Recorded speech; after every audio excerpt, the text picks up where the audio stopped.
하나님의 말씀 사사기 4장, 사사기 9장 4절부터 7절까지입니다.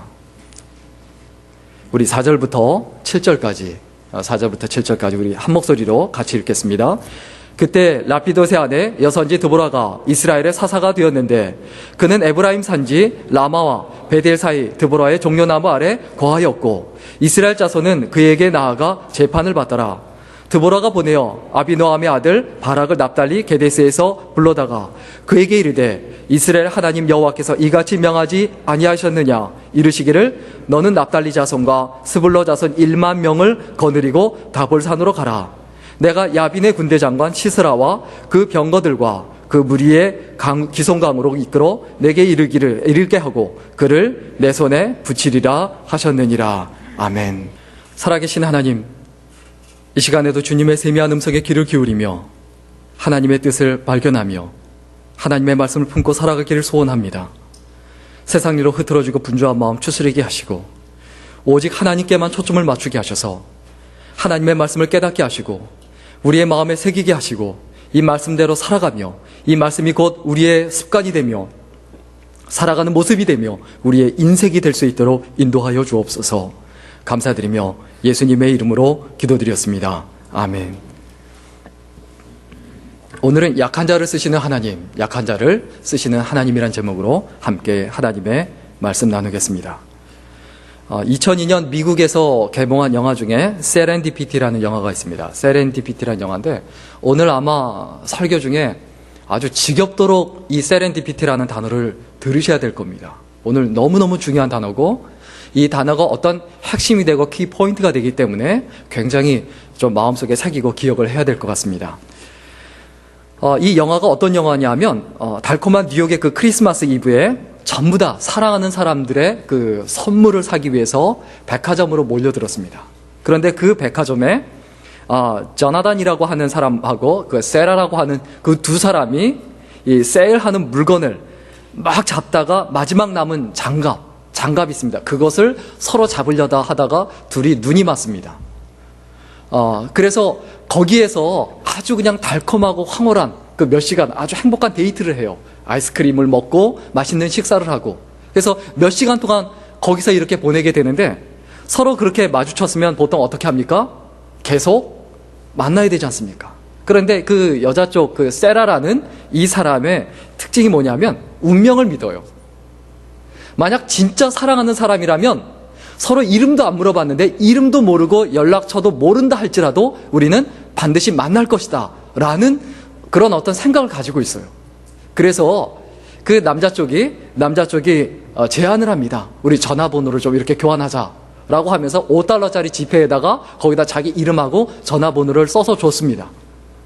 그런데 이 세라가 그 여자 쪽이 뭐라고 말하냐면 이게 우리가 운명을 한번 믿어보자. 우리가 진짜 만날 사람이면 만날 것이다 라고 하면서 그 $5짜리 지폐, 그 이름을 써놓은 $5짜리 지폐에다가 저렇게 맛있게 뭐 이렇게 음식을 먹고 초콜릿도 먹습니다. 그런데 저 사진에서 저게 좀 요즘 젊은 연인들이 굉장히 흉내냅니다. 저 장소 가서 저렇게 한번 먹어보고. 그런데 둘이 아주 눈빛이 아주 그냥 불꽃이 튀죠. 그래서 이렇게 아이스크림을 먹다가 이름도 안 물어보고 전화번호도 이렇게 교환하지 않고 그 전화번호를 써놓은 $5짜리 지폐를 갖다 그 솜사탕을 사 먹습니다. 그리고 나서는 또 어떻게 하냐면 그 자기가 가지고 있던 책이 있는데 그 책에다가 자기 이름하고 전화번호를 쓰고 아예 헌책방에다 그걸 팔아버려요. 그리고 나서는 우리가 진짜 만날 사람이면 이 전화번호와 이 연락처를 찾게 될 것이고 결국 만날 것이다.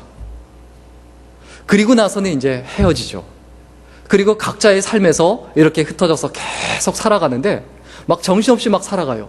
근데 매일매일 살아가면서도 서로를 잊지를 못하는 거예요. 그리고 나서 7년이 지났습니다. 그런데 그 사이에 그 영화 중간에 묘하게 둘이 이렇게 마주칠 수 있고 만날 수 있는데 묘하게 그냥 지나가요. 그래서 영화를 보면서 막 영화 보면 난리가 납니다. 어머 저거 어떡해. 이거 저거 만나야 되는데 이거 어떡하지. 막 거기서 난리가 나죠. 이런 장면들이 계속 나오는데 결국은 7년째 둘이 못 살게 없어서는 못 살겠다라고 해서 만났던 장소로 가서 마지막에 만나는 장면이 그 아이스링크에서 저렇게 만납니다. 그리고 영화 끝장면 항상 그렇죠. 둘이 만나면 항상 지금 영화에서 저기 나오는, 지금 잘 보이시는지 모르겠지만, 사진에서 보이는지 모르겠지만 꼭 눈이 내려요. 안 내리다가. 참 희한해요. 그 영화니까 그렇겠지만 이게 이런 내용인데, 이 세렌디피티라는 말은 뭐냐 하면 뜻밖의 행운이란 뜻입니다. 뜻밖의 행운. 정말 바라지 않고 기대하지 않았는데 갑자기 나타난, 기대하지 않은 어떤 행운을, 그런 어떤 가치 있는 발견을 행운이라고 하는데, 그 중에 이제 해당하는 게 있습니다. 거기에 해당하는 요즘에 이야기들이 있는데, 먼저 뭐냐 하면은 가장 먼저 이야기되는 게 페니실린입니다. 항생제인 페니실린인데, 알렉산더라는 이 과학자가 우연히 이것저것 막 연구를 하다가 발견한 게 페니실린이에요. 페니실린을 만들려고 만든 게 아니에요. 그 항생제를 만들려고 만든 게 아니고 그냥 우연히 연구하다가 만들게 된 거예요. 그리고 또 요즘에 개발한 굉장히 강력한 3M이 개발한 포스트잇이 있습니다. 저 포스트잇 아시죠? 갖다 아무 데나 붙였다 뗐다 하는 거. 그런데 이게 알고 보면 실패한 거예요. 그러니까 강력한 접착제를 만들려고 했는데 실수로 너무 약한 접착제가 나온 거예요. 그러니까 그냥 아무리 붙긴 붙는데 떼면 너무 쉽게 떨어지는 거예요. 그래서 이것을 버리지 않고 그 옆에 다른 연구소에 있던 사람이 그것을 저 포스트잇으로 개발해서 대박이 난 거죠. 그리고 또 이런 말이 있습니다. 영국 요리는 우스터 소스만 있으면 거의 다 할 수 있다. 저 우스터라는 저 소스가 있죠. 아마 보신 분들 있을 겁니다. 미국 식당에 가면 저 소스가 있는데, 저기 한국의 간장처럼 영국 요리에는 다 들어가요. 거의 다 들어가야 된다고 봐야 돼요. 근데 이것도 저걸 만들려고 만든 게 아니라 거기에 원래 인도의 소스가 있습니다. 그것을 만들려고 흉내를 냈는데 실패한 거예요. 실패를 해서 그걸 놔뒀는데 그냥 발효가 돼서 2년 후에 보니까 너무 향이 좋고 맛있는 소스가 된 거예요. 그러니까 우연히 발견한 거예요. 이런 것들을 보면서 우리가 어떤 생각이 듭니까? 이 세렌디피티라는 말은 우연히 발견한 어떤 창조성이나 또 가치 있는 것의 우연한 발견, 이것을 바로 세렌디피티라고 합니다. 오늘 성경 본문에 하나님께서 쓰실 만한 사람이 없어요. 이스라엘 백성을 구해야 되겠는데, 그들이 부르짖어서 이스라엘 백성을 구해야 되겠는데 하나님께서 찾다 찾은 사람이 누굽니까? 여자 사사 드보라입니다. 그 당시 여자는 사사가 될 수가 없었어요. 그 당시 지금으로 말하면 대통령이고 왕입니다. 그리고 전쟁을 해야 됩니다. 나가서 싸워야 됩니다. 그런데 어떻게 사사가 됩니까? 그 당시 전형적인 약자가 여자였어요. 집안 배경도 좋지 않아요. 내세울 만한 집안 배경도 아니었고, 가진 것도 없었고, 특별히 잘하는 것도 없었어요. 그런데 이 드보라가 사사가 돼서 이스라엘 나라를 다스리고 이스라엘 나라를 어려움에서 구합니다. 그러면 여자 사사 드보라가 우연히 그렇게 됐느냐? 사람이 보기엔 우연이지만 그 내면에 다른 것이 있었다라는 거예요. 다른 것이 있었다. 그 다른 것이 뭘까요? 이 세렌디피티의 법칙이 있습니다. 이 세렌디피티의 법칙. 제1법칙은 뭐냐면 애끓는 간절함이 있어야 돼요. 여자 사사 드보라가 나오기 위해서 어떤 것이 있었냐? 이스라엘 나라에 부르짖음이 있었습니다. 하나님의 간절함, 자기 백성을 구원하고자 하는 하나님의 간절함이 있었습니다. 그리고 여자의 몸이지만은 이스라엘 민족을 사랑하고 이스라엘 민족을 위하여 내 모든 것을 다 드리고 내 모든 것을 다 바쳐도 좋다라는 그 간절함, 애끓는 간절함이 있었습니다. 그렇기 때문에 사사가 된 거예요. 사사가 되려고 여자 사사 드보라가 한 번도 목표를 두지 않았을 겁니다. 그리고 하나님께서 선택하셔서 그냥 사사로 세우고 기름 붓고 이런 것들을 전혀 하지 않으셨어요. 그런데 사사가 됐다는 거예요. 또 세렌디피티의 두 번째 법칙이 있습니다. 뭐냐면 끊임없는 노력입니다. 끊임없는 노력. 열정적이고 열심이고, 내가 간절함이 있다면 그 간절함을 위해서 말만 간절하다, 목표가 있다 말하는 게 아니라 목숨을 걸고 생명을 걸고 끊임없이 노력해야 돼요. 그 영화에서 두 연인이 나옵니다. 이름도 모르고 전화도 모르도 몰라요. 어떻게 만날까요? 그 넓은 땅에서. 그런데 만나요. 어떻게 만납니까? 사실 만나려고 무던히 두 사람이 노력해요. 늘 생각하고 늘 노력해요. 그래서 결국 만난 거예요. 그게 우연인 것 같지만 그렇지 않았다라는 거죠. 그리고 이 세렌디피티의 그 세 번째 법칙은 뭐냐면 기대 이상의 결과예요. 내가 생각했던 거 있어요. 내가 생각했던 게 10인데 결과가 100이 나와요. 내가 생각했던 게 100인데 결과가 1000이 나오고 만이 나와요. 이것을 우리 기독교에서 뭐라고 표현합니까? 은혜라고 표현하죠. 은혜. 나는 생각하지 못했는데, 생각할 수도 없는데, 기대할 수도 없는데 그런 결과가 나오는 것을 바로 은혜라고 하죠. 여자 사사 드보라가 그냥 나온 것이 아니고 20년 동안 가나안 왕 야빈이, 가나안 왕이 이스라엘을 괴롭혔습니다. 학대했어요. 힘들게 했다고 했어요. 여기서 우리가 벗어나고 싶다, 정말 간절히 원했고 이스라엘 백성을 그렇게 그 가운데서 구원하길 원했고, 또 여자 사사 드보라가 그 자리에서 다른 사람 없으면 나라도 하겠습니다라는 그 자리에 있었기 때문에, 그 간절함이 있었기 때문에 이러한 결과가 나타난 거죠. 우리 오늘 본문은 아니지만 그 앞에 부분 1절과 2절과 3절 같이 읽겠습니다. 1절, 2절, 3절입니다. 1절, 2절, 3절 같이 읽겠습니다. 시작. 에웃에 죽은 후에 이스라엘 자손이 또 여호와의 목전에 악을 행하며 여호와께서 하솔에 도읍한 가나안 왕 야빈의 손에 그들을 파셨는데 그 군대 장관은 이방 하로셋에 거하는 시스라요. 야빈 왕은 철병거 900승이 있어서 20년 동안 이스라엘 자손을 심히 학대한 고로 이스라엘 자손이 여호와께 부르짖었더라. 처음 사사가 누굽니까? 처음 사사가 온니엘입니다. 두 번째 사사가 누굽니까? 왼손잡이 사사라고 불리는 에웃입니다. 세 번째 사사가 여자 사사 드보라입니다. 전에는 그래도 왼손잡이였지만, 그리고 부족한 사람이었지만, 그리고 소외된 사람이었지만 왼손잡이 사사가 있었어요. 에웃이 있었어요. 그 전에 또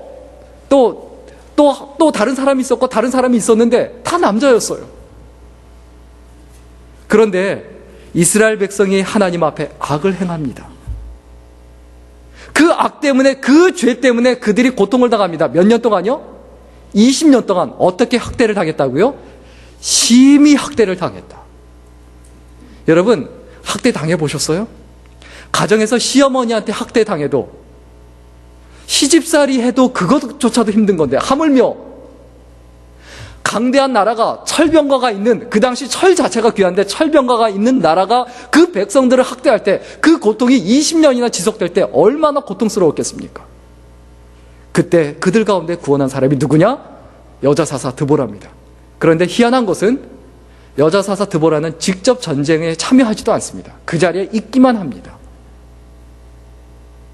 힘이 없는 연약한 여자의 몸입니다. 가진 것도 없는 사람입니다. 집안 배경도 없습니다. 그 전형적인 약한 사람입니다. 그런데 하나님께서 왜 그 약한 사람을 통해서 하나님께서 그들을 일으키시고 이스라엘 백성을 해방시키고 구원하시느냐? 그 이유가 있습니다. 왜 하필 여자 사사 드보라, 가장 약한 사람을 쓰시냐? 그것은 하나님의 소원 때문입니다. 하나님의 소원. 이스라엘 백성을 구원하고자 하는 하나님의 소원입니다. 이것을 반대로 표현하면, 이것을 반대로 다른 말로 표현하면 남자들이 참 못난 거예요. 남자들이 제구실을 해야 되는데 제구실을 못하고 있는 거예요. 남자들이 나서야 되는데 나서지 않는 거예요. 남자들이 앞장서서 목숨을 걸고 생명을 걸어야 되는데 아무도 그렇게 안 하는 거예요. 그래? 니네 그렇게 하냐? 너희들이 안 하면 내가 여자를 들어서, 너희들이 그렇게 무시하는 여자를 들어서 내가 내 백성을 보호하고 내 백성을 책임지고 내 백성을 세울 것이다. 우리 오늘 보면 4절 다 같이 읽겠습니다. 오늘 보면 4절입니다. 같이 읽겠습니다. 시작. 그때 라피도세 아내 여선지 드보라가 이스라엘의 사자가 되었는데, 소개가 어떻게 되어 있습니까? 라피도세 아내.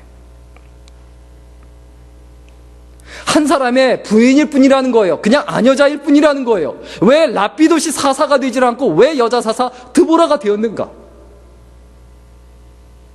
그 자체가 하나님의 심판입니다. 자기 역할을 못하는 남자들에 대한, 자기 역할을 못하는 힘 있는 자들에 대한 하나님의 심판입니다. 하나님께서 어떻게 하신 거라고요? 촛대를 옮기신 거예요.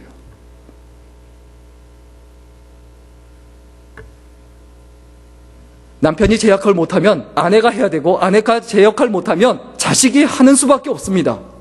그래서 히브리서 11장 32절에 이렇게 말합니다. 히브리서 11장 32절에 보면 내가 무슨 말을 더하리요? 기드온, 바락, 삼손, 이따와 다윗과 사무엘과 및 선지자들의 일을 말하려면 내게 시간이 부족하리로다. 자, 여기에 분명히 드보라가 있어야 돼요. 드보라가 언급이 돼요. 근데 누가 언급이 됩니까? 바락이 언급이 돼요. 그 당시 가장 힘센 사람이 누구였냐? 그 당시 군대 장관 같은 사람이 누구였냐? 그 당시 가장 힘 있는 사람이 누구였냐? 바락이었어요. 그럼 바락이라는 이 사람이 원래 사사여야 하는데 그걸 못했다는 거예요. 그걸 안 했다는 거예요. 누가복음 19장 37절에서 40절까지 보면 이런 말씀이 있습니다. 제가 읽어드리겠습니다. 이미 감난산에서 내려가는 편까지 가까이 오심에 제자의 온 무리가 자기의 본과 모든 능한 일을 인하여 기뻐하며 큰 소리로 하나님을 찬양하여 가로되 찬송하리로다. 주의 이름으로 오시는 왕이요 하늘에는 평하여 가장 높은 곳에는 영광이로다 하니 무리 중 어떤 바리새인들이 말하되 선생이여 당신의 제자들을 책망하소서 하거늘 대답하여 가라사대 내가 너희에게 말하노니 만일 이 사람들이 잠잠하면 돌들이 소리 지르리라 하시니라.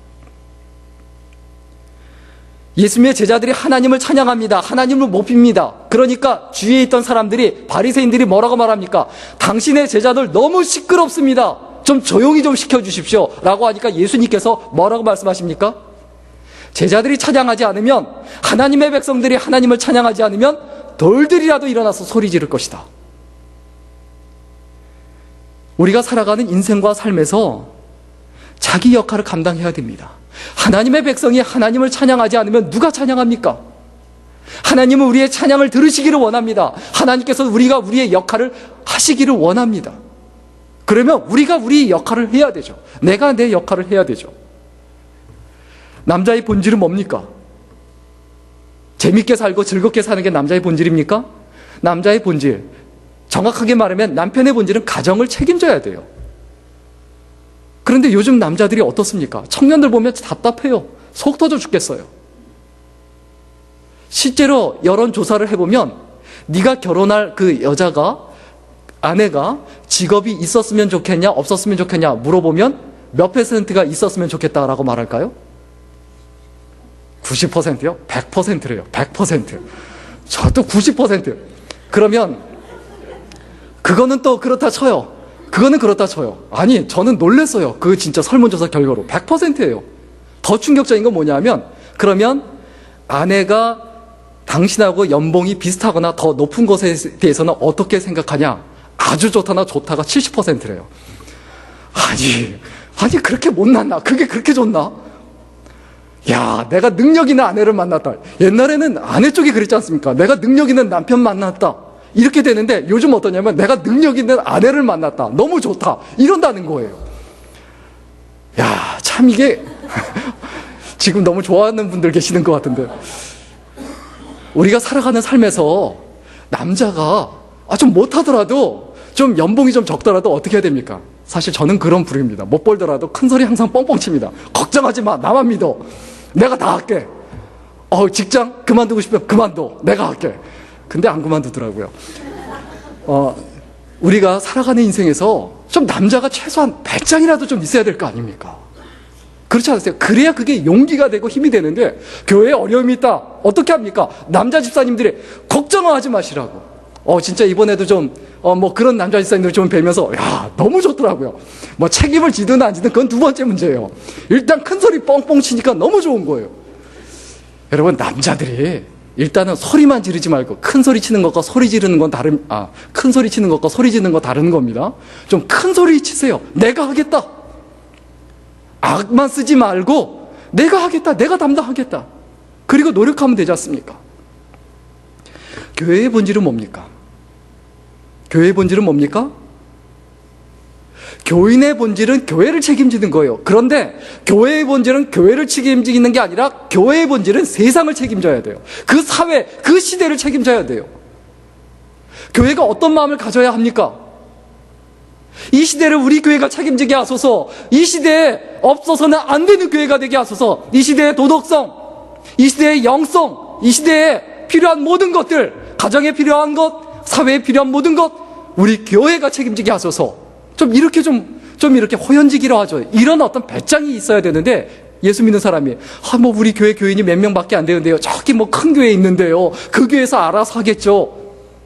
우리 교회가 뭘 할 수 있겠어요? 교인 수가 이 정도인데요. 우리 재정이 이 정도인데요. 우리 아무것도 못해요. 그러니까 아무것도 못하는 겁니다. 우리가 하나님 앞에 어떻게 해야 됩니까? 내가 하겠습니다. 내가 책임집니다. 내가 가정을 책임집니다. 내가 교회를 책임집니다.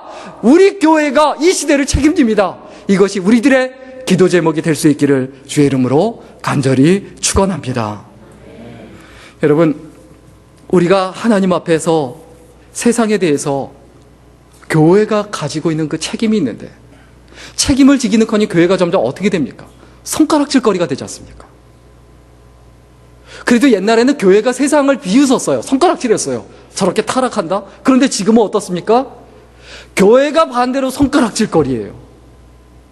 여러분, 이것이 누구 책임입니까? 남의 책임이라고 하지 말아야 합니다. 내 책임이라고 해야 합니다. 우리 책임이라고 해야 됩니다. 우리가 감당해야 되고, 그것을 뒤집어야 된다고 우리가 말해야 되는 것이지, 남의 책임이라고 말하면 그것은 영원히 남의 책임이 되고 영원히 해결이 되지 않습니다.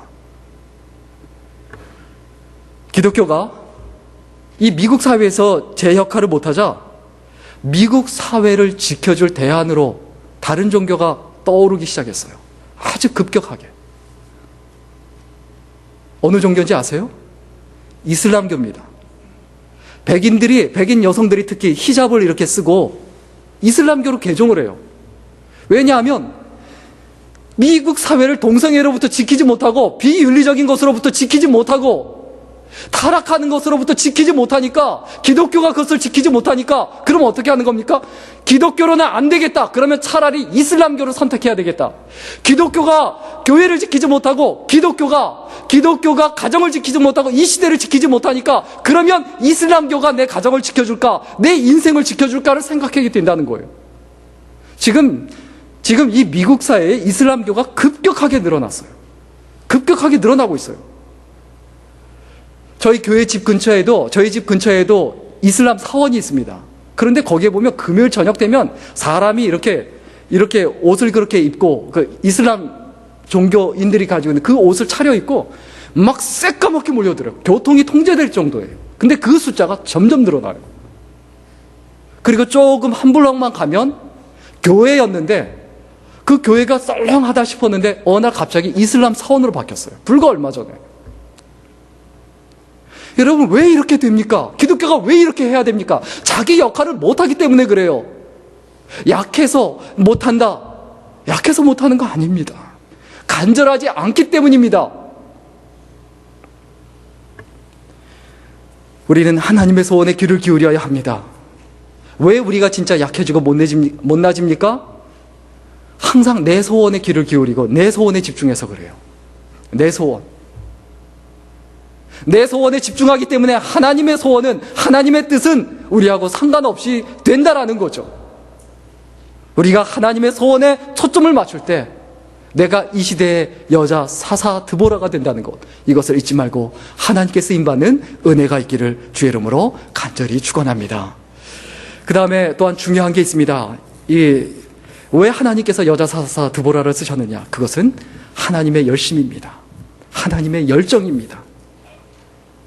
우리 오늘 본문 5절 다 같이 읽겠습니다. 오늘 본문 5절입니다. 우리 같이 읽겠습니다. 시작. 그는 에브라임 산지 라마와 베들 사이 드보라의 종려나무 아래 거하였고 이스라엘 자손은 그에게 나아가 재판을 받더라. 자, 그 종려나무 자체가 누구의 종려나무라고요? 드보라의 종려나무. 드보라의 종려나무라고 불릴 정도로 오랫동안 그곳에서 재판을 하고, 그리고 판단을 해주고 이스라엘 백성을 통치하고 이끌었다는 거예요. 그러면 드보라가 그냥 그렇게 생겼을까요? 하나님의 열심이에요.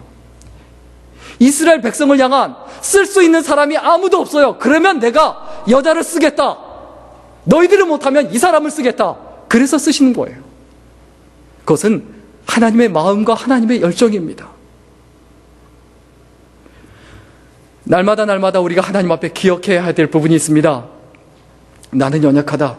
나는 부족하다. 나는 가진 게 없다. 나는 내세울 게 없다. 나는 나 살기도 급급하다. 이런 생각, 이런 핑계를 가지고 나는 건강도 없다, 나는 나이도 많다, 이런 핑계 가지고 하나님의 일에 뛰어들지 않습니다. 그런데 정확하게 말하면 하나님께 쓰임받지 못하는 이유는 하나님의 일에 뛰어들지 않기 때문이지 절대로 약해서가 아니다라는 겁니다.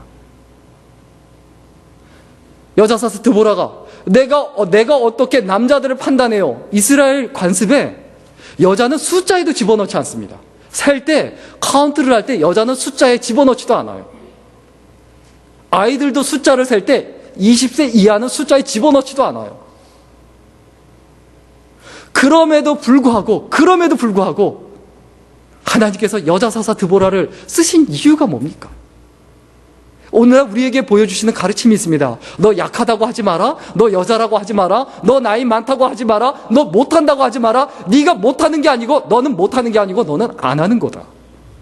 네가 하기 싫어서 안 하는 건데 네가 약해서 그런다고 너 핑계대지 말아라.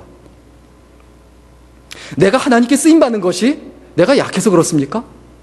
내가 부족해서 그렇습니까?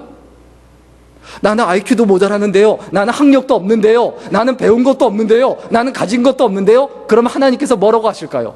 너 또 핑계대는구나. 너 여자사사 드보라가 쓰임받는 거 못 봤니? 전쟁을 해야 되고 전쟁터에 나가서 피를 튀기면서 칼로 싸워야 하고 창으로 찔러야 하는 그 전쟁터에 있어야만 했던 여자사사 드보라를 못 봤니? 하나님께서 우리에게 분명히 계속해서 말씀하십니다. 하나님은 성공한 사람은 사랑하고 실패한 사람은 싫어하실까요? 굉장히 큰 착각이에요.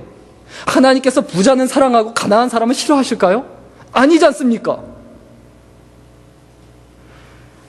하나님께서는 우리의 성공과 실패에는 관심이 없으세요.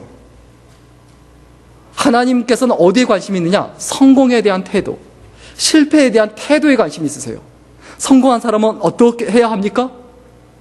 성공했을 때, 나 성공했다, 나 잘났다. 하나님께서 그것을 기뻐하시는 게 아니라 성공했는데도 불구하고 겸허하고 겸손하게 자기 자신을 낮추는 것, 그 겸손함을 사랑하세요. 성공을 사랑하는 게 아니에요. 성공했을 때 겸손함을 사랑하세요. 그게 하나님이에요. 또 실패했을 때는 마찬가지입니다. 실패했다고 하나님께서 무시하지 않습니다.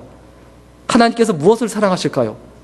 내가 실패했을 때 하나님 앞에 엎드림. 하나님, 나는 부족합니다. 나는 연약합니다. 나는 죄인입니다. 나는 아무것도 못합니다. 내세울 것도 없습니다. 또 실패했습니다. 이렇게 연약해서 또 쓰러졌습니다. 그때 그 엎드림을 사용하신다는 것을 잊어버리지 마시기를 간절히 축원합니다. 성경에 보면 하나님께서 그 시대에 가장 부유하거나 가장 강한 사람을 쓰신 적이 없어요. 왜? 자기가 한 걸로 착각하기 때문에 하나님께서 절대로 그 사람을 쓰질 않으세요. 강하다 할지라도 또 부유했다 할지라도 일단 바닥으로 가장 떨어뜨리세요. 그 다음에 쓰세요. 하나님께서 에서를 쓰지 않고 야곱을 쓰셨습니다. 왜 쌍둥이인데 강한 사람을 쓰지 않고 왜 약한 야곱을 쓰셨는가? 하나님께서 골리앗을 쓰시면 얼마나 좋겠습니까? 그런데 골리앗을 쓰지 않고 하나님께서는 다윗을 쓰셨습니다. 그 당시 왕이었던 아합을 쓰지 않고 엘리야를 쓰셨어요.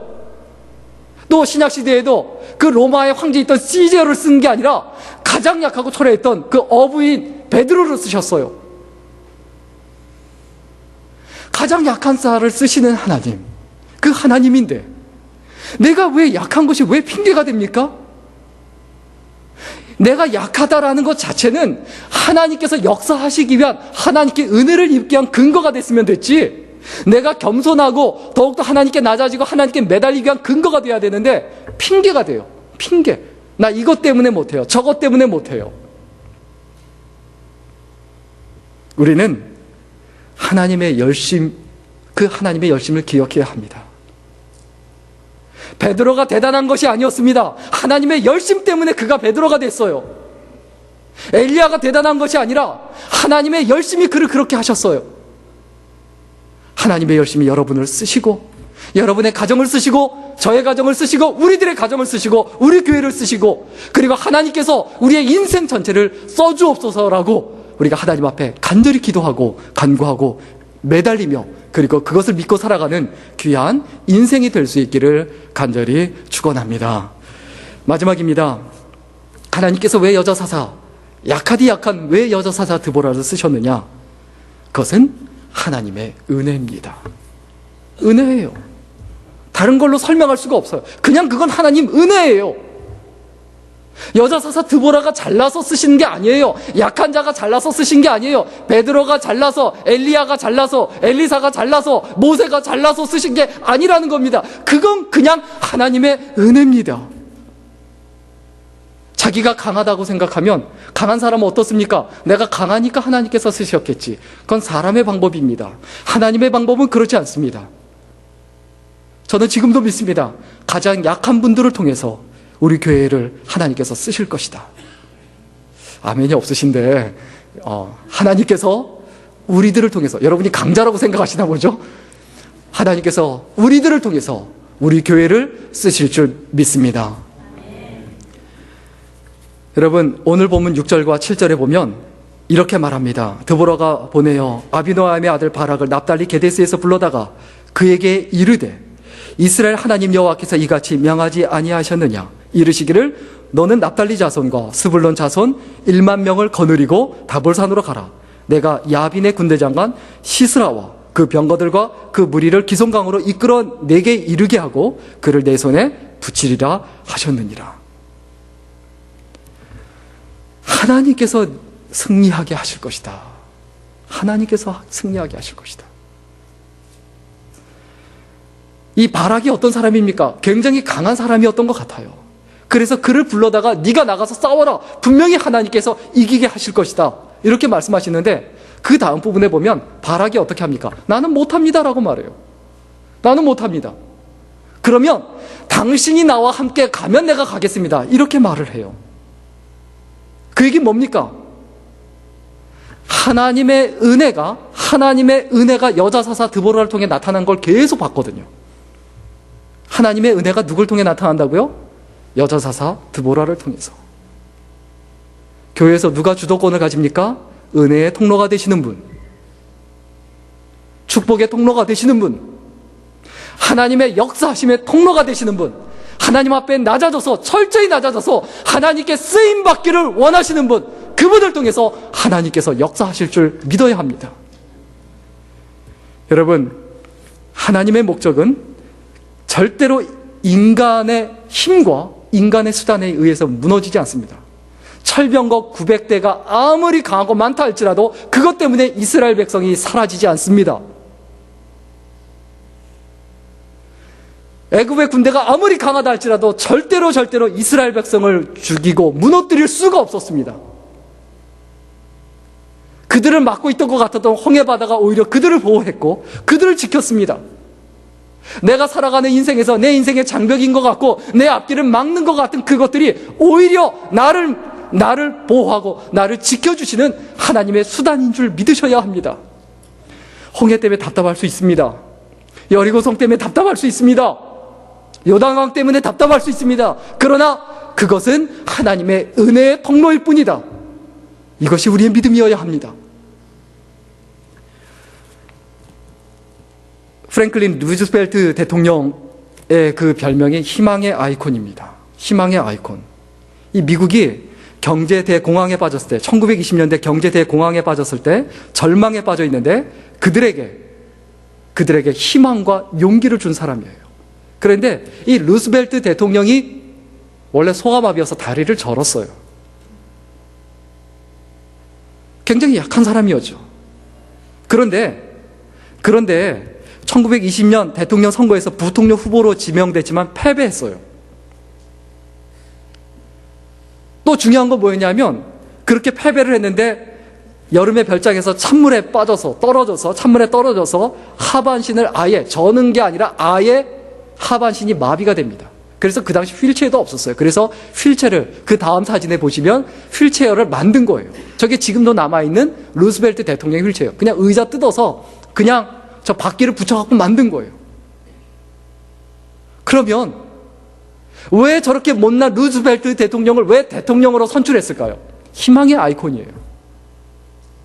저 사람이 일어날 수 있으면 우리도 일어날 수 있다라는 거예요. 우리가 살아가는 인생도 마찬가지입니다. 그런데 이 루스벨트 대통령이 어떻게 했기 때문에 정치에 재기하고 모든 사람들이 저 사람은 이제 아무것도 못할 것이다. 저 사람의 인생은 끝났다라고 말했어요. 그런데 루스벨트 대통령이 자기 아내한테 이런 말을 합니다. 내가 이런 불구자가 됐는데 지금도 나를 사랑하오? 이렇게 물었을 때 그 아내가 뭐라고 대답하냐면 나는 당신의 다리를 사랑한 게 아니고 당신을 사랑했습니다. 그 말에 용기를 얻어서 힘을 얻어서 다시 나가서 휠체어를 타고 연설을 하고 휠체어를 타고 유세를 하고 그래서 대통령이 돼서 그가 위대한 대통령으로 자그마치 역사상 유례없는 4선 대통령이 됐어요. 4번이나 대통령이 됐어요. 왜 휠체어를 탄 사람이, 왜 걷지도 못하는 사람이, 왜 불구인 사람이 왜 희망의 아이콘이 되는가? 왜 가장 약한 사람이 왜 대통령이 되어서 왜 가장 시리와 절망에 빠졌던 사람들에게 용기가 되는가? 여러분, 그것은 스스로 마음속에 희망을 잃어버리지 말아야 합니다. 내 마음속에 교회의 희망이 되어야 되겠다. 내 가정의 희망이 되어야 되겠다. 다른 사람에게 희망이 되어야 되겠다. 그 희망의 아이콘, 내가 희망의 그 상징이 되어야 되겠다. 용기를 줄 수 있는 사람, 그 꿈을 가져야 된다는 겁니다. 요한일서 4장 11절에 이런 말씀이 있습니다. 요한일서 4장 11절에 사랑하는 자들아 하나님이 이같이 우리를 사랑하셨은즉 우리도 서로 사랑하는 것이 마땅하도다. 루즈벨트 대통령이 약했지만은 걷지도 못했지만은 그가 나라를 사랑했던 것처럼 하나님도 우리를 사랑하십니다. 하나님은 우리를 사랑하시는데 어떻게 사랑하십니까? 그냥 사랑하세요. 우리가 하나님께 사랑받기 위한 조건이 뭡니까? 조건이 없는 게 아니라 정확하게 말하면 모든 것이 내가 하나님께 사랑받기 위한 조건이에요. 하나님께서 우리에게 뭐라고 말씀하십니까? 네가 예뻐서 너를 사랑한다. 네가 잘나서 너를 사랑한다. 네가 똑똑해서 너를 사랑한다. 이렇게 말씀하지 않으세요. 네가 키가 작아도, 네가 못나도, 네가 무능해도, 네가 몸이 연약해도, 네가 나이가 많아도, 네가 가진 게 없어도 나는 그냥 사랑한다. 우리가 하나님의 사랑을 깨달아야 합니다. 하나님의 사랑을 언제 깨닫습니까? 하나님의 은혜를 깨달을 때예요. 내가 부모님을 언제 진짜 사랑하게 됩니까? 부모님의 은혜를 깨달을 때예요. 은혜. 부모님의 은혜를 깨달으면 나타나는 현상들이 있죠. 거의 비슷한데 진짜 하나님의 은혜를 깨달으면 나타나는 현상들이 있어요. 하나님의 은혜를 깨달을 때 나타나는 증세가 있다는 겁니다. 병이 나더라도 어떤 증세가 있죠. 그 증세를 봐서 어떤 병에 걸렸다 이걸 알죠. 마찬가지입니다. 은혜 받은 사람, 다시 말하면 은혜는 다 받아요. 은혜는 2가지 종류의 은혜가 있어요. 깨달은 은혜와 깨닫지 못한 은혜예요. 다 하나님께 은혜를 입었어요. 여러분, 저와 여러분 모두 다 하나님께 은혜를 입었어요. 그런데 2가지 은혜가 이 자리에 존재합니다. 깨달은 은혜와 깨닫지 못한 은혜. 똑같은 은혜인데, 그런데 하나님의 은혜를 깨달은 사람에게 나타나는 증세가 있는데, 하나는 뭐냐면 깨달은 은혜에 대해서 정말 갖고 싶어 합니다. 하나님, 내가 어떻게 하면 내가 하나님께 은혜를 갚을 수 있을까요? 하나님, 정말 갖고 싶습니다. 내가 그 은혜에 조금이라도 보답하고 싶습니다. 부모님의 은혜를 깨달은 사람도 마찬가지입니다. 부모님이 나한테 못해준 걸 생각하지 않아요. 그 은혜를 깨달았으면 그 은혜가 너무 커 보여서 못해준 게 보이지도 않아요. 하나님의 은혜도 마찬가지입니다.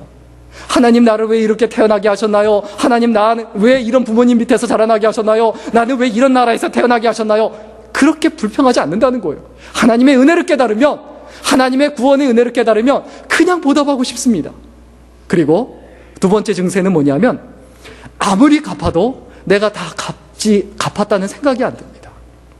하나님의 은혜는 절대로 갚을 수 없는 겁니다. 부모님의 은혜는 내가 아무리 갚아도 절대로 갚을 수가 없는 게 부모님의 은혜입니다. 이 정도면 됐다라고 절대 생각할 수 없어요. 내가 이만큼 했으면 내가 부모님한테 할 만큼 다 했다 생각하는 건 오만입니다. 어떻게 생명의 은혜를 어떻게 그걸 다 갚을 수가 있습니까? 아무리 갚아도 죽을 때까지 돌아가신 이후로 갚아도 못 갚는 게 부모님의 은혜예요. 하나님의 은혜도 마찬가지입니다. 내가 하나님의 은혜를 어떻게 다 갚습니까? 정말 갚고 싶지만 갚을 수 없다라고 생각해요. 내가 정말 다 갚지 못했다. 그리고 3번째 증세는 뭐냐면 하나님의 은혜를 갚을 수 없기 때문에 계속 내가 하나님의 은혜로 산다라고 생각합니다. 내가 잘나서 산다고 생각하지 않습니다. 내가 똑똑해서 산다고 생각하지 않습니다. 나는 하나님의 은혜로 산다라고 생각한다는 거예요. 하나님의 은혜. 네 번째로, 갚지 못한 은혜가 빚이 아니라 사랑으로 느껴집니다.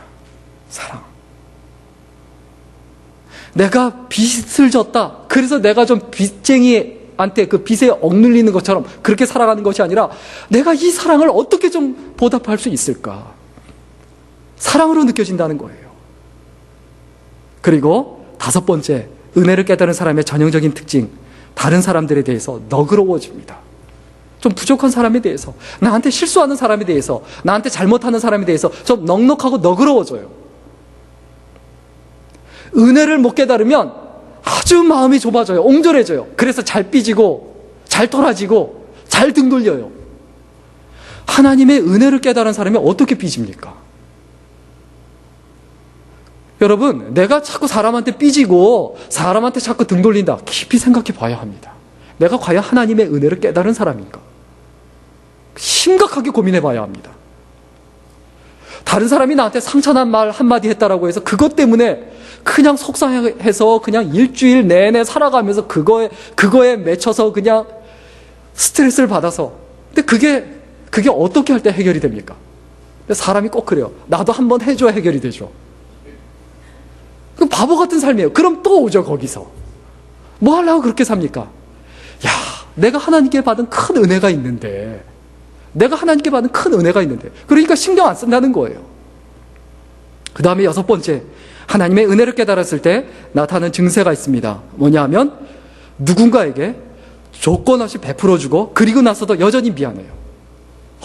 뭐 그냥 아무 조건 없이 그냥 주고 나서도, 야, 이건 정말 미안해서, 이거는 내가 못 주는데 내가 정말 미안하다. 오리를 가자고 해서 오리를 가졌는데 심리를 못 가서 미안하다고 해요. 그게 은혜를 입은 사람의, 은혜를 깨달은 사람의 전형적인 특징입니다. 또 일곱 번째는 뭐냐면, 은혜를 베풀어 주신 분, 부모님, 그리고 하나님, 나에게 은혜를 베풀어 주신 그 하나님의 은혜를 생각해서 엉뚱한 길로 가지를 못해요. 잘못된 길로 가지 못해요. 딴 길로 가지를 못해요. 그리고 여덟 번째, 은혜를 깨달은 분의 전형적인 특징, 따뜻하고 예쁜 성품을 갖습니다. 참 따뜻하다. 여러분, 은혜를 받아보세요. 은혜를 입어보세요. 하나님의 은혜를 깨달아보세요. 마음이 따뜻해져요. 따뜻한 사람이 되려고 해요. 그래서 어떤 사람이 될까요? 같이 옆에 있고 싶어져요. 특별히 어려울 때, 힘들 때 같이 있고 싶어져요. 놀 때 말고, 재밌게 놀 때도 좋지만은 놀 때 친구 말고 어려울 때 같이 있고 싶어져요. 그 다음에 마지막 아홉 번째로, 은혜를 깨달은 사람의 전형적인 특징은 뭐냐면, 항상 겸손하고 헌신적이어서 어딜 가나 뭘 받을까요? 칭찬받습니다. 하나님의 은혜를 깨달은 사람은 어딜 가나 칭찬받는 사람이 돼요. 늘 겸손하고 늘 헌신적이거든요. 항상 헌신적이고, 그러면서도 겸손하니까 항상 칭찬을 들어요. 완벽하다는 말은 아닙니다. 말 실수할 수도 있습니다. 잘못할 수도 있습니다. 그런데 결과적으로 보면 그 사람 진짜 괜찮은 사람이야, 진국이야 라는 평가를 듣습니다. 우리 스스로 생각해 봤으면 좋겠습니다. 내가 어딜 가서 내가 진국이라는 평가를 듣는가? 아니면 아휴, 저 사람은 못 믿어, 믿을 수가 없어, 이런 평가를 듣는다면 내가 내 인생을 제대로 산 건 아니죠. 잘 산 건 아니죠. 자녀들한테도 어떻게 보면 부끄러운 인생을 산 거죠. 하나님 앞에 섰을 때 내가 부끄러운 인생을 사는 거죠. 우리 오늘 말씀 정리하고 마치겠습니다. 우리 오늘 본문 이후에 있는 사사기 9장 8절과 9절 같이 읽겠습니다. 8절과 9절입니다. 우리 파워포인트를 보시고 우리 같이 읽겠습니다. 오늘 본문 8절과 9절입니다. 같이 읽겠습니다. 시작. 바락이 그에게 이르되 당신이 나와 함께 가면 내가 가려니와 당신이 나와 함께 가지 아니하면 나는 가지 않겠노라. 가로되 내가 반드시 너와 함께 가리라. 그러나 이제 가는 일로는 영광을 얻지 못하리니 이는 여호와께서 시스라를 여인의 손에 파실 것임이니라 하고 드보라가 일어나 바락과 함께 게데스로 가니라. 게데스라는 곳으로 전투를 하러 가나안 왕 야빈과 싸우러 가는데 1만 명을 데리고 가는데 그때 바락이 뭐라고 말합니까? 당신이 나와 함께 그 전쟁터에 가지 않으면 참 이럴 때 어떤 마음이 드니까 참 못났다. 아니 여자 사사 들어가 여자잖아요. 근데 전쟁터에 꼭 왜 여자가 가야지 된다라고 이렇게 말합니까? 옛날에 장수들은 어떻게 했습니까? 전쟁터에 여자분이 오면 뭐라고 하죠? 죄송합니다. 부정탄다고 했죠. 정말 그랬지 않습니까? 전에는. 그런데 여자 사사 드보라한테 매달려서 당신이 가지 않으면 나 못 간다. 하나님께 은혜를 입은 사람의 전형적인 특징이 바로 이겁니다. 뭡니까? 너와 함께 하고 싶습니다. 당신과 함께 하고 싶습니다.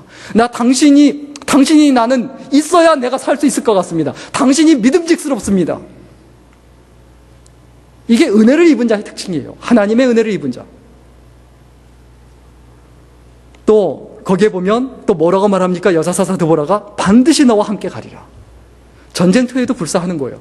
여자사사 드보라가 아니 전쟁터에 못났어 하고 혀 끌끌 차면서 이러면 안 됩니다. 남자 자존심 진짜 상하거든요. 어휴 못났다 하면서 전쟁터에 내 치맛자락 붙잡고 나보고 가자 그러냐? 이러지 않았다는 거예요. 내가 너와 함께 가리라. 하나님께 은혜를 입은 사람의 특징이 뭡니까? 다른 사람 무시하지 않고 어떻게 합니까? 함께 가줘요. 헌신하고 희생한다는 거예요. 그리고 또 그 밑에 뭐라고 돼 있습니까? 내가 이제 게데스에 가는 일로는 영광을 얻지 못하리니. 그 얘기 뭡니까? 거기에서 전쟁터에서 이긴 것은 내 영광이 되고, 그리고 나중에 보면 야엘이라는 여인이 있습니다. 그 야엘이라는 그 여인이 그 군대장과 야빈 왕의 군대장과 시스라를 말뚝으로 머리에 박아서 죽입니다. 내 여인의 손에 파실 것이다. 그 영광을 여인들이 차지할 것이다. 하나님께 은혜를 입은 사람의 특징이 뭡니까? 결국 영광을 얻게 되고 영광의 자리에 이르게 된다는 거예요. 우리가 한 번밖에 없는 인생인데 과연 어떤 인생을 살고 싶습니까? 나는 여자입니다. 나는 돈이 없습니다. 가난합니다. 이런 마음이 들 수도 있습니다. 그러나 나를 강하게 하는 것은 뭐냐? 하나님의 은혜입니다. 내가 세상에서 정복하고 다스리고 이끌고 지배하는 것은 뭐냐? 하나님의 사랑입니다. 내가 하나님의 사랑을 깨닫고 하나님의 은혜를 깨달으며, 그러면 내가 그 은혜를 내가 품게 되면 진짜 강자가 되고 의지할 만한 사람, 매달릴 만한 사람, 든든한 사람, 그리고 영광을 얻는 사람이 된다는 것을 잊어버리지 말아야 합니다. 결론 내리고 마치겠습니다. 우리의 삶 속에서는 사랑에서 나오는 간절함이 있어야 되고 열정이 있어야 되고, 그리고 하나님의 은혜가 다른 사람들에게 흘러 들어가야 합니다. 이것을 위해서 우리가 생각해야 될 게 있습니다. 서로 양보하고 싶지 않을 때 양보하는 것을 양보라고 합니다. 그렇죠? 서로 양보하려고 하는 것은 그거는 양보입니까? 그건 아니에요. 그건 버리는 거예요. 서로 양보하고 싶지 않을 때 양보하는 것을 뭐라고 한다고요? 그게 양보입니다. 서로 희생하고 싶지 않을 때, 그때 희생하는 것을 희생이라고 합니다. 그렇죠? 마찬가지입니다. 사랑이란 건 뭘까요? 사랑하고 싶지 않을 때 사랑하는 것을 사랑이라고 합니다. 사랑하는 것과 좋아하는 것을 착각하면 안 돼요. 내가 진짜 사랑할 수 없어요. 나한테 상처를 줘요. 아픔을 줘요. 헌신하고 싶은 마음이 없어요. 그럼에도 불구하고 사랑하는 것, 그게 사랑입니다. 내가 더 이상 사랑하고 싶지 않습니다 라는 마음이 들 때, 그것은 뭘 의미합니까? 그때가 바로 내가 마음속에 가지고 있는 사랑이 진짜인지 가짜인지 증명하는 시간이다. 내가 가지고 있는 사랑이 진짜인지 증명하는 시간이다. 여러분, 교회를 위해서 희생하고 싶은 마음, 헌신하고 싶은 마음 없을 수 있습니다. 항상 그 마음이 있어서 희생하고 헌신하는 거 아니에요. 다른 사람들을 위해서, 이웃을 위해서 희생하고 헌신하는 것이 항상 그렇게 하고 싶어서 하는 게 아니라는 거예요. 하나님을 향해서 내가 항상 헌신할 수 있고 희생하고 싶어서 하는 게 아니라는 거예요. 하고 싶지도 하고 싶지 않아도 하는 게, 그게 진짜예요. 그게 진짜 사랑입니다. 그게 진짜 능력이고 그게 진짜 희생입니다. 여러분, 하나님께서 약한 자를 왜 쓰시는가? 약한 자가 하나님의 은혜를 쉽게 깨닫고 하나님의 은혜를 붙잡고 살아가기 때문임을 절대로 잊어버리지 말고, 이 시대를 위하여, 이 때를 위하여, 또 이 시대에 내가 맡고 있는 교회를 위하여, 우리에게 맡겨주신 가정을 위하여 하나님 앞에 귀하고 소중하고 아름답게 쓰임받는 생애가 될 수 있기를 주의 이름으로 간절히 축원합니다. 기도하겠습니다. 살아계신 하나님, 우리들의 마음이 온전히 하나님만을 향하길 원합니다. 하나님만을 바라보기를 원합니다. 하나님 뜻 가운데 승리하게 하시고 믿음으로 살아가게 하여 주옵소서. 아버지 하나님 앞에 우리의 진실하지 못함과 부족함과 연약함 다 내려놓고 하나님께 쓰임받기 위하여 간절한 마음으로 열정적으로 하나님의 은혜를 마음에 품고 살아가는 우리들이 될 수 있도록 인도하여 주옵소서. 감사드리며 예수님의 이름으로 기도드렸습니다. 아멘. 이 시간 우리 합심해서 잠시 오늘 말씀을 생각하며 기도했으면 좋겠습니다. 우리 기도할 때 오늘 말씀을 생각하며 나는 약하고 부족합니다. 그러나 하나님께 쓰임받기를 원합니다. 기도했으면 좋겠고요. 그리고 우리 교회가 하나님께 이 시대를 위하여 쓰임받는 교회가 되게 하소서. 그리고 장학회를 위해서 특별히, 이 장학회가 우리가 약한 교회지만은 이 시대에 쓰임받기 위한 그 초석이고 기초도를 놓고 있는 상태입니다. 기초 초석이 되게 하소서. 기초일 때, 노를 때는 아무것도 안 보입니다. 그냥 희생만 하는 것 같고 헌신만 하는 것 같습니다. 눈에 보이는 게 없습니다. 그러나 그 기초가 있기 때문에 세워집니다. 그 기초가, 그 머릿돌이 우리들이 되게 하소서. 이런 기도 제목을 가지고 우리 잠시 합심해서 기도드리겠습니다. 살아계신 하나님, 아버지 하나님께서 인도해 주옵소서. 하나님께서 역사해 주옵소서. 아버지 하나님, 쓰임받는 삶이 되게 하여 주옵소서. 하나님 앞에 나아가서 아버지 하나님 앞에 주옵소서. 하나님의 부름을 기억하고 하나님의 인도하심을 기억하고 하나님께 쓰임받는 저희들이 될 수 있도록 인도하여 주옵시고 역사하여 주옵소서. 살아계신 하나님 앞에 아름답게 열매 맺는 생애가 되게 하여 주옵소서. 하나님께서 도와주시고 하나님께서 책임져 주신다는 것을 기억하고 연약한 가운데, 부족한 가운데 들어가지 않도록 붙들어 주옵시고 인도하여 주옵소서. 썩고 예수님 믿겠습니다. 우리 같이 찬양하겠습니다. 어린아이처럼.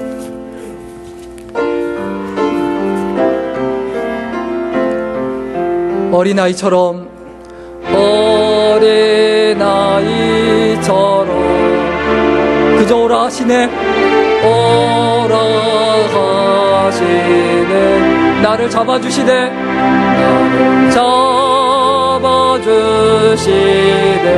주의 강한 손으로, 주의 강한 손, 주님이 잡아주십니다. 잡아주시네. 할렐루야. 거룩한 주님 잡아주시네. 할렐루야. 거룩한 주님. 가난한 마음으로 주께, 가난한 마음으로 주께 가기만 하면, 주께 가기만 하면 주가 나를 도우리라. 주가 말씀하셨네. 주가 말씀하 주님이 도와주십니다. 도와주시네. 할렐루야. 거룩한 주님 도와주시네. 도와주시네. 할렐루야. 거룩한 주님. 내가 죽어야만, 내가 죽어야만 많은 열매 맺히리. 많은 열매 맺히리. 주와 함께 못 박혀, 주와 함께 못 박혀. 주와 다시 주님이 살려주십니다. 다시 살리라, 다시 살리라. 할렐루야. 거룩한 주님 다시 살리라, 다시 살리라. 할렐루야. 거룩한 주님, 거룩한 주님, 거룩한 성령님, 거룩한 성령님, 임마누엘 하나님, 임마누엘 하나님, 찬양 받으소서, 찬양 받으소서. 소리 높여 경배해, 소리 높여 경배. 찬양하리라, 찬양하리라, 할렐루야. 거룩한 주 찬양하리라, 찬양하리라, 할렐루야. 다 같이 일어나서 찬양합니다. 찬양하리라. 다 같이 일어나서 찬양합니다. 할렐루야. 거룩한 주님, 찬양하리라. 할렐루야. 한 번 더 찬양합니다. 찬양하리라, 찬양하리라, 할렐루야. 거룩한 주님, 찬양하리라, 할렐루야. 거룩한 주님. 기도하겠습니다. 살아계신 하나님, 주님께서 잡아주시고 주님께서 도와주시며 주님께서 이끄실 줄 믿습니다. 이제 세상에 나아가서 각자의 자리에서 믿음의 삶을 살아가게 하시고 먹든지 마시든지 무엇을 하든지 하나님의 영광만을 위하여 살아가는 우리들이 되게 하여 주옵소서. 이제는 우리 주 예수 그리스도의 은혜와 아버지 하나님의 무한하신 사랑과 성령님의 감동 감화위로 충만케 하심이 여기 모여있는 모든 귀한 하나님의 백성들, 하나님의 일꾼들 위해 이제로부터 영원까지 함께 있기를 간절히 축원합니다. 아멘. 주옵소서.